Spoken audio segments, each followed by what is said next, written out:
So here we are in Mexico City, and Mexico has 68, or is it 69, official languages. I think it's 68 indigenous languages and then Spanish. And those indigenous languages belong to 11 different language families. But then each of those languages is actually a group of often not mutually intelligible language varieties. So we're looking at more like 375 different indigenous languages. And we're not going to be looking at all of them in this video, but I want to talk about some of the language variety in Mexico, some interesting features of some of those, and some features of Mexican Spanish. So here we go.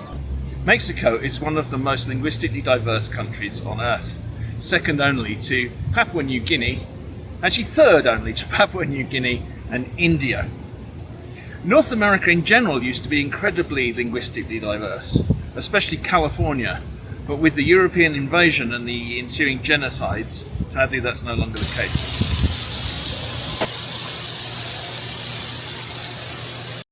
The Aztecs, or Mexica, built the city of Tenochtitlan, now called Mexico City. They spoke Nahuatl, and 1 million of their descendants still do. It's the language that gave us words like chocolate, tomato, and avocado.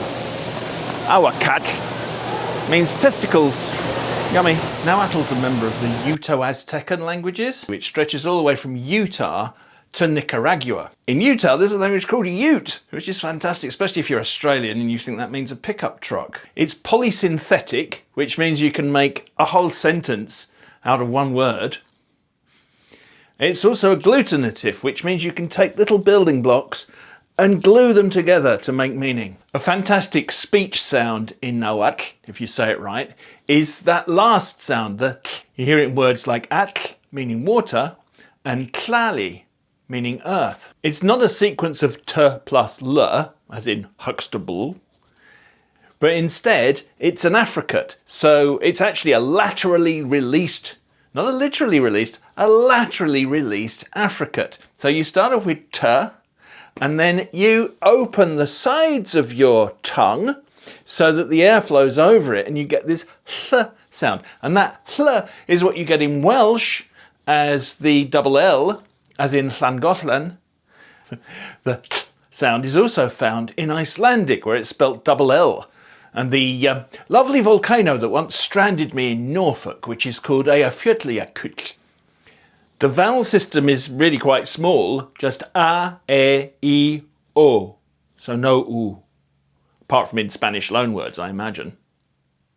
But the vowel length is distinctive, so it can tell words apart. Toca, toca. So that polysynthesis can give you words that make whole sentences, like ni mitztlamacas, meaning I will give something to you. Ni means I, mitz is you, tla is something, maka is to give, and s, the s sound on the end there, marks the future. Verbs agree with both the subject and the object. So ni mitzita, I, you, ita, see. You might have noticed that lots of Nahuatl words end in t. And it's not just because they like the sound.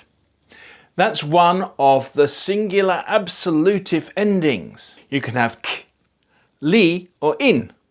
So for example, coyote, coyote. Why do Americans say coyote and not coyote? Or coyote?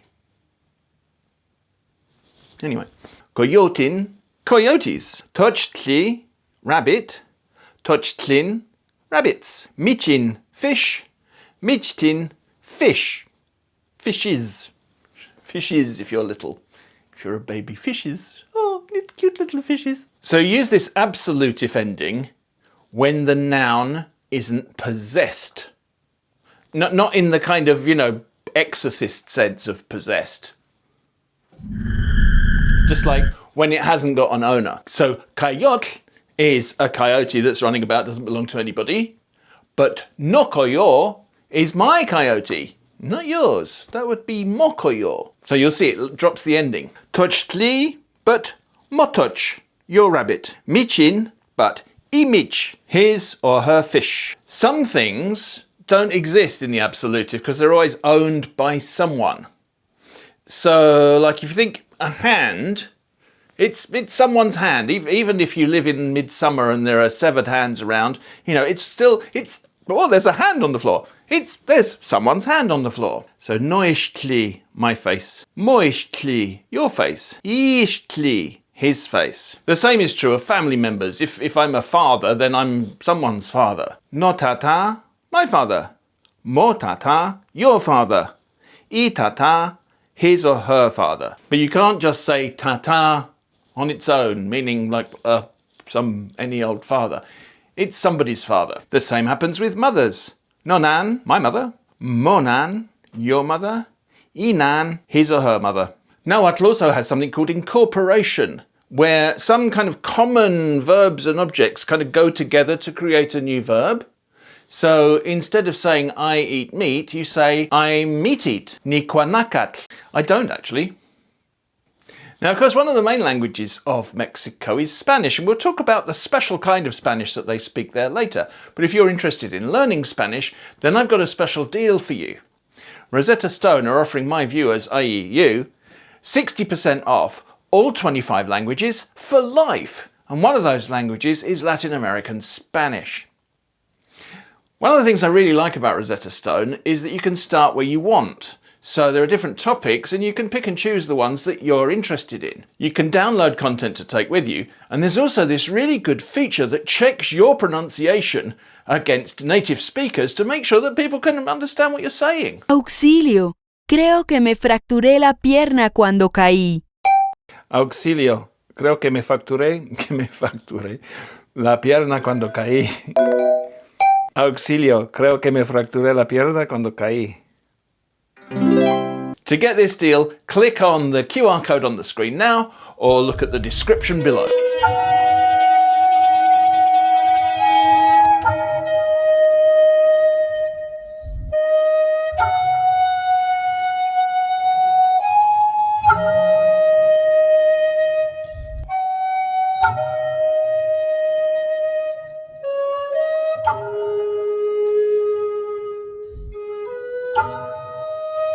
Mayan language is spoken in the Yucatan Peninsula in southwestern Mexico and is very exotic it's unusual compared to some of the other languages. It features glottalized consonants, a very complex verb system, and the most sophisticated writing system in the ancient Americas. There are about 6 million Mayan language speakers across Mexico and Central America.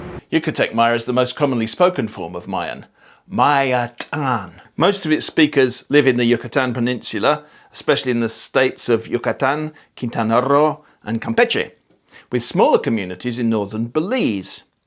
There are also diaspora communities in the United States, including places like San Francisco. Now, you might have noticed when I said the name of the language that the word for language is tan. That sound is called an ejective, and you do it by kind of holding your breath. I can't explain holding your breath when I'm holding my breath. So you do it by kind of holding your breath, then saying the sound using the air that's already in your mouth, and then letting your breath go. So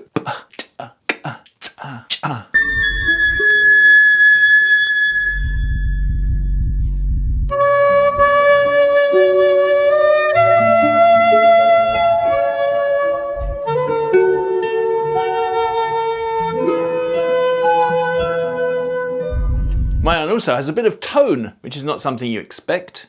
So na means house, but na means long ago. If you're one of those people that claims to get very angry about vocal fry, then you probably want to avoid Mayan, because vocal fry or creaky voice is an aspect of the pronunciation system. You can tell words apart by whether they have that sound or not, that creaky element to the voice. There's a four-way distinction between long and short, creaky or not. Can is snake, can is sky, but can is yellow. Another aspect that you expect more of Asian languages is classifiers. So like in English, you can say an egg, but you can't say a bread. You have to say a loaf of bread. In many languages only do the second kind. So in Mayan, you can't say hunna, you have to say hun pelna. People are measured in tools. So hun tulmak, a person. Osh tulpek, 3 dogs. Trees and plants and stuff are measured in kuls. So ka'a kul ha'as, 2 bananas. And long thin things are measured in tzit.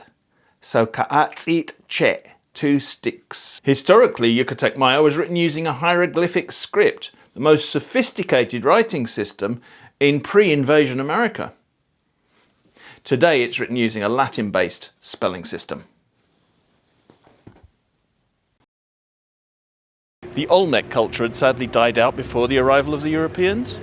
We don't know precisely what language they spoke, but it's likely to be a member of the Mixe Zoque language family, which survives today with languages such as Mixe, Zoque and Popoluca, spoken in southern Mexico. Mixe is called Ayuk by the people who actually speak it, and Zoque is called Otepit. These languages also have that distinction between pa and pa. It's really exciting that they give a direct link to one of the earliest civilizations in the region. In the region around Papantla in Veracruz, there's a language called Totonac, and one of the traditions of the Totonac people is Cosne, literally the flying men. In Spanish, it's known as La Danza de los Voladores. 5 men climb a tall pole.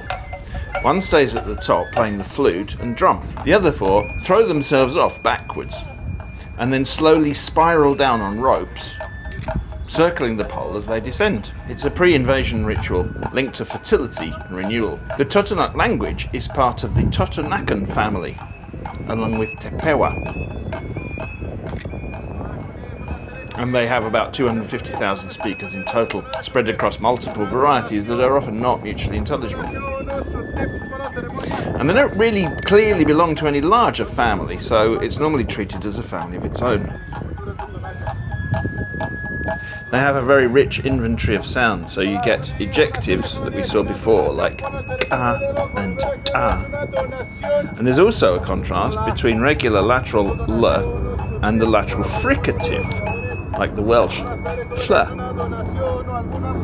So lachi means to carry, but llachi means to split. And in some varieties you can get uvular consonants, pronounced right at the back of the mouth. So the contrast between ka, to go, and ka, to eat.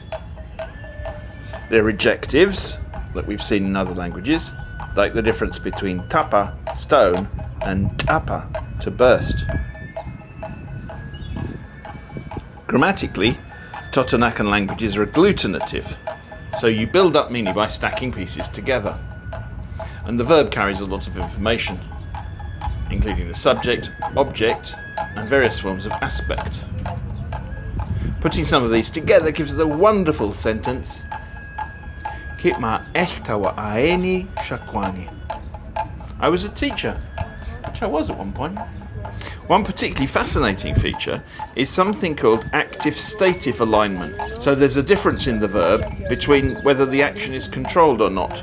So for example, nikata, I run, but kinmata, I fall, because running is something that you do deliberately, and falling not so much. So Totonacan languages have interesting sounds, grammar, and you can speak them dangling upside down from a pole, spinning round and round, which is pretty impressive. Mixtec is called Tu'unsabi by the people who speak it, which means language of the rain. It's wonderfully poetic, isn't it? If a bit kind of Seattle stroke Manchester. Zapotec, on the other hand, is called Dijaza.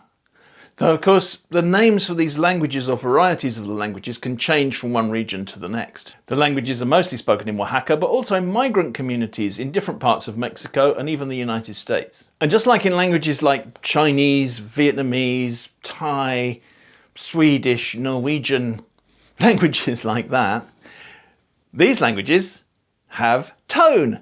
And that means that you can use the pitch not just to turn a statement into a question or to express emotion, but also to make the difference between one word and another. Some dialects have 5 melodies for noun roots: high, low, low, high, and low, high, low. Low, high, low, da da da da bum bum. In means 1, whereas in means 9. Saki means laugh, but saki means cry. Nino means up, whereas nino means down. Purépecha is a language isolate, which means it's not, as far as we know, related to any other language. It's also known as Tarascan and is spoken in the state of Michoacán. One of the features of Purépecha is that it makes a difference between pa and pa. So you know, like in English, when you say something like patter, to pitter patter, there's this puff of air that comes out. In French and Spanish and Italian, for example, in Spanish, pato, there isn't that puff of air. Well, in Purépecha, that can mean the difference between two words. So you've got pata, meaning to tie, but pata, meaning to split or break. Historically, Purépecha was the language of the Purépecha Empire, which was one of the few to not succumb to conquest by the Aztecs. Not counted among the 68 languages are the various sign languages used in Mexico, the main one of which is the Lengua de Señas Mexicana. But it's not related to Spanish. Instead, it actually derives from an old French sign language, which is closely related to ASL, the American Sign Language. There are some communities with a very high incidence of deafness, and in those, both hearing and non-hearing people use sign languages in their daily lives. A big example of that is the Maya sign language used in parts of the Yucatan Peninsula. In those communities, there's less separation between deaf and hearing people.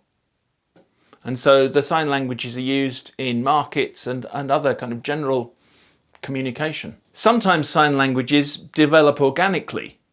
One example of this is the Sinacantec family home sign, which grew up independently in the Tzotzil speaking areas of Chiapas. So sign languages also form a rich part of the linguistic tapestry of Mexico.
In addition to all of these indigenous spoken and signed languages, Mexico also has its own variety of Spanish, which is spoken by the vast majority of the population.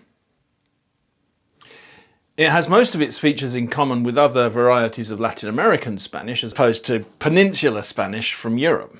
But it also has lots of features that are just peculiar to it. Two expressions you'll hear a lot are ándale, which kind of urges people on, come on, let's go, do it, go for it. And órale, which has a plethora of meanings depending on how you say it in the context. It can be surprise, agreement, encouragement, all kinds of things. Some everyday words are distinctly Mexican. Camión means bus, not truck or lorry. Banqueta means pavement or sidewalk. Alberca for swimming pool. Platicar for to chat, and una plática, a chat, a conversation. Chamba, work in informal sense. As I said earlier, there are lots of Nahuatl words that came through Spanish into the world's languages, but there are also some Nahuatl words that stayed in Mexican Spanish and didn't go any further. Tianguis, meaning street market. Huitlacoche, a corn fungus, which is actually delicious. Cuate, meaning mate, friend. Chapulín, edible grasshopper. and jitomate. Now the rest of the world just says tomate. But in Nahuatl, xitomatl meant red tomato, and tomatl meant other kinds. You need to be careful with the word hasta in Mexico. In the rest of the world it means until, and it means that in Mexican Spanish as well, but it can also mean not until. A very good friend of mine once called the hospital where her husband worked and was told, él trabaja hasta las 9, meaning to her, 'cause she was Bolivian, he works until 9. Okay, so put him on the phone then.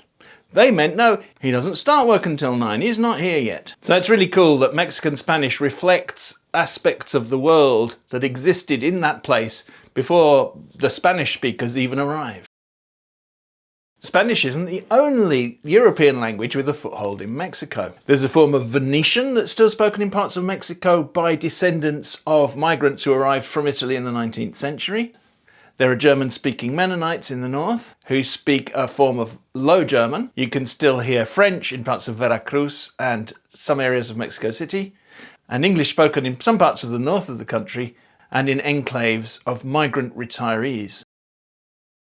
Mexico doesn't actually have an official language or languages. Instead, Spanish and the indigenous languages are recognized together as lenguas nacionales. That comes from a law passed in 2003, the Ley General de Derechos Lingüísticos de los Pueblos Indígenas.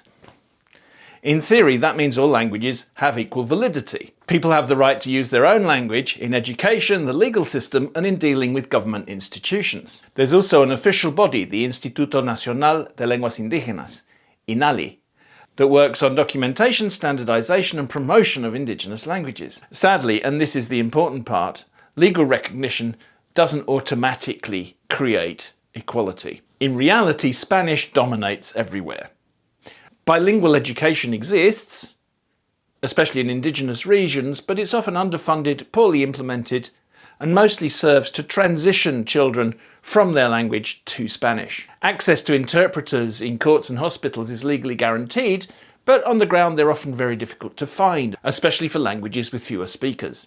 So Mexico has taken a really important step towards recognizing its linguistic diversity, much more than many other countries have done, but there's still a long way to go to make that equality a reality. So what's the status of indigenous languages today? Well, it varies very much. The key thing about language viability is whether the language is being transmitted from one generation to the next or not. So a language may have 1 million speakers, but if the kids aren't learning it, it's on a path towards a slow death. Mexico has a full range. Some languages are still robust and others are nearing extinction, spoken just by a handful of elderly people. But it's not all doom and gloom. There are community-led projects in some places to document and preserve languages. People are recording elders, making word lists, writing stories, creating local dictionaries where none were existing before. And increasingly younger speakers are taking those languages into new domains. Lione.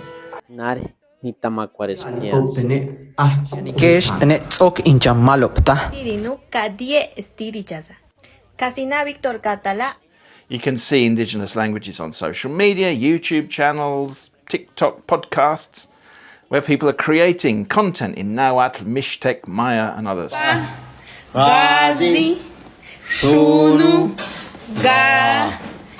one important shift is one of attitude. For a long time, speaking an indigenous language was seen as something to hide. It was embarrassing.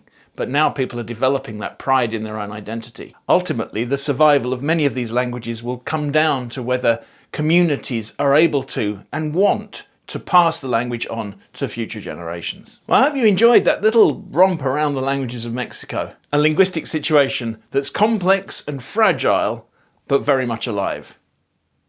If you enjoyed that, check out this video next. I'm sure you'll love it. See you soon and take care. Thanks for watching. Bye.